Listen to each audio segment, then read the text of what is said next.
Tashdile everyone, I'm Tenzin Zomba and welcome to Tibet This Week, a weekly feature in English that tells you about this week's news on Tibet, His Holiness the Dalai Lama and Central Tibetan Administration. Let us look at the headlines first. Compassion leads to peace of mind and physical well-being, says His Holiness the Dalai Lama. His Holiness the Dalai Lama, CTA, congratulate Archbishop Tutu for Human Rights Global Treasure Award. Office of His Holiness the Dalai Lama revamps website. Heavy restrictions in Lhasa on religious festival. Scott Perry urges President Trump to recognize Tibet's independent status. US Embassy London holds discussion on human rights in Xinjiang, Hong Kong and Tibet.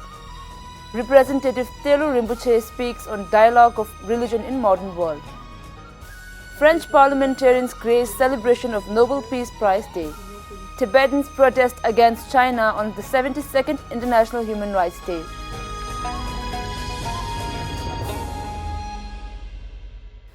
During an event organized as part of TechFest IIT Bombay on Tuesday this week, His Holiness the Dalai Lama spoke on the correlation between physical and mental well-being, pointing out that non-violence and compassion lead to peace of mind, which in turn brings you a sense of physical well-being.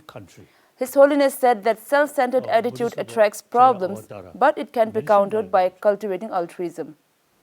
Actually, you see, training of our mind make distinction, destructive emotion and constructive emotion. Then constructive emotion is direct sort of weapon to reduce destructive emotion. So self-centered, selfish is the key factor for problem.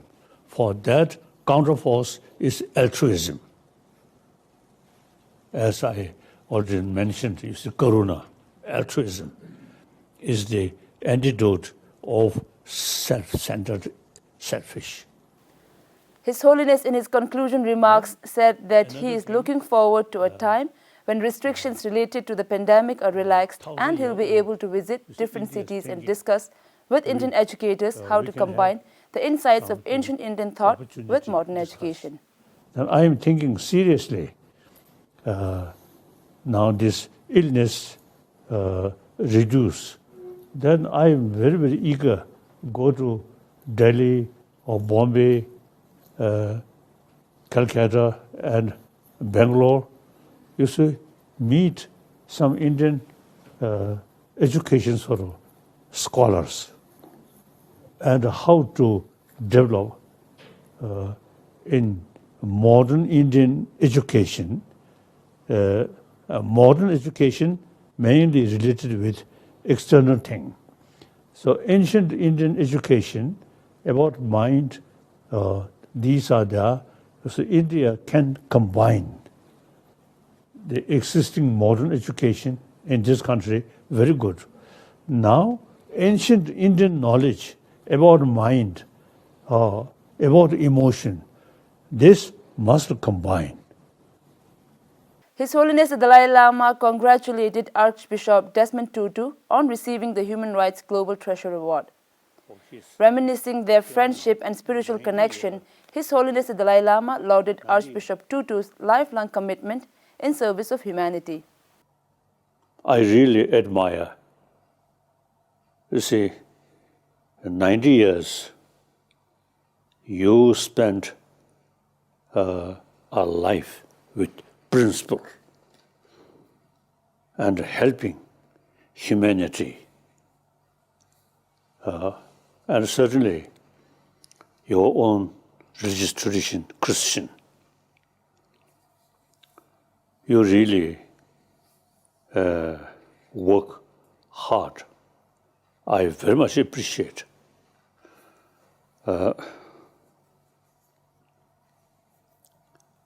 hope and I believe there's still another few more years, if possible, up to 100 years.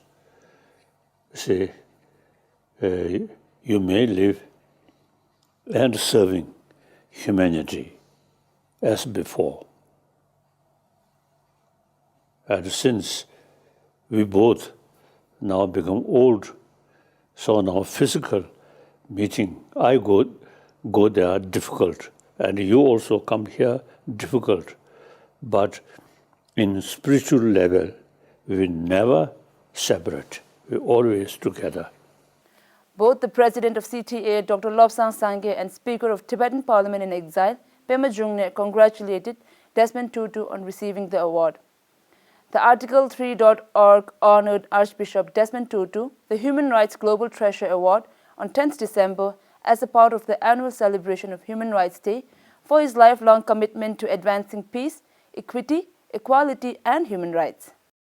The Office of His Holiness the 14th Dalai Lama has launched their newly redesigned Tibetan website gelwarinpoche.com this Wednesday with new features including improved search tools and downloadable publications. The upgraded website creates a user-friendly browsing experience for everyone in addition to enhanced accessibility of information related to His Holiness's teachings, upcoming teaching schedule, and other relevant information. Tibetan Buddhists around the world observed a major annual religious festival, Gandhe Ngamche, last week. However, Tibetans in the traditional capital, Lhasa, saw an extraordinary police presence and surveillance, mainly at Tuklakhang and Pakur areas on the day. Two short video clips, one taken in front of Tuklakhang and the other on Pakur Street, show police officers lined on both sides of the street, keeping a close watch over a large group of Tibetans circumambulating the holy sites. A police drone is also seen flying in the Tuklakhang video, monitoring the religious procession. Other than the video clips, further details are not known owing to China's acute stringent censorship. United States Representative Scott Perry sent a letter to President Donald Trump urging the president to have the United States recognize Tibet as an independent country. In the letter dated 16th December 2020, Representative Perry praised President Trump's initiative to highlight the Chinese Communist Party's roguish behavior and highlighted Tibet's occupied status, a status that is supported by past U.S. legislations. Representative Perry called on President Trump to use the exalted position of the U.S. presidency to secure a brighter, independent future for millions of Tibetans. In honor of World Human Rights Day, the U.S. Embassy in London organized a virtual roundtable discussion titled Spotlight on Human Rights in Xinjiang, Hong Kong and Tibet, a Comparative View. Representative Mr. Sonam Tsering Frasi, Office of Tibet, London said, understanding the Chinese Communist Party cracking and denying the universal and fundamental human rights in Tibet originates from the fact that Tibet is illegally occupied by the CCP. The other two panelists are Rahima Mahmood, a UK project director at the World Uyghur Congress and advisor at the Inter-Parliamentary Alliance on China, and Nathan Law, a pro-democracy activist from Hong Kong. Honorary Representative Telo Rinpoche gave a presentation on the topic of International Harmony and Concord in Modern World on an online roundtable conference on dialogue of religions in modern world co-organized by the Diplomatic Academy of the Ministry of Foreign Affairs of Russian Federation, the Institute for the Academic Study of Eastern Christianity at FRED of the VU Amsterdam and the Russian Christian Orthodox University in the name of Saint John Divine on Tuesday. Rinpoche in his remarks echoed the message of His Holiness the Dalai Lama that all religious traditions work towards promoting the same message of love, kindness and compassion despite philosophical differences. Representatives of various religious traditions were invited to participate and give presentations. Rinpoche was invited to speak on behalf of the Buddhists. The Tibetan community in France organized an impressive virtual celebration on the 31st anniversary of the conferment of Nobel Peace Prize on His Holiness the Dalai Lama. It was participated by an eminent group of panelists including President of the CTA, Dr. Lobsang Sangye, Speaker of the Tibetan Parliament in Exile, Pema Jungne, Representative Tashi Pinsok, Venerable Matthew Ricard, Madam Elizabeth Tutu Picard, President of Tibet Support at France National Assembly, Mr. Jean-Luc Romero Michel, Deputy Mayor of Paris, Venerable Dakpo Rinpoche, Madam Jacqueline Eustach-Brini, President of Tibet Support Group at France Senate. Despite the freezing weather and widespread COVID-19 pandemic, The members of Tibetan community in Europe held a mass protest against China's continued repression in Tibet on the 72nd International Human Rights Day last Thursday.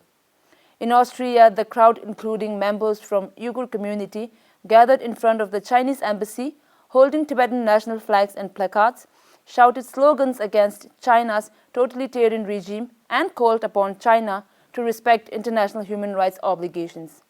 Likewise, Society for Threatened People organized a mass protest in the Swiss capital Bern, where Tibetans, Uyghur, Hong Kongers, and representatives from various organizations partook in the event. In Germany, Youth Liberal organized a protest in front of Free University of Berlin against Chinese influences academic freedom through Confucius Institutes. Members of German Parliament Gerd Jensen and Jens Brandenburg addressed the gathering and strongly condemned China's expansionist agenda and infiltration in the academic institutions. A separate protest against China also took place in front of the Chinese embassy. The Tibetan community in Switzerland and Liechtenstein gathered in front of the United Nations building in Geneva against the continued deterioration of the human rights situation in Tibet. That is all for today. See you next week.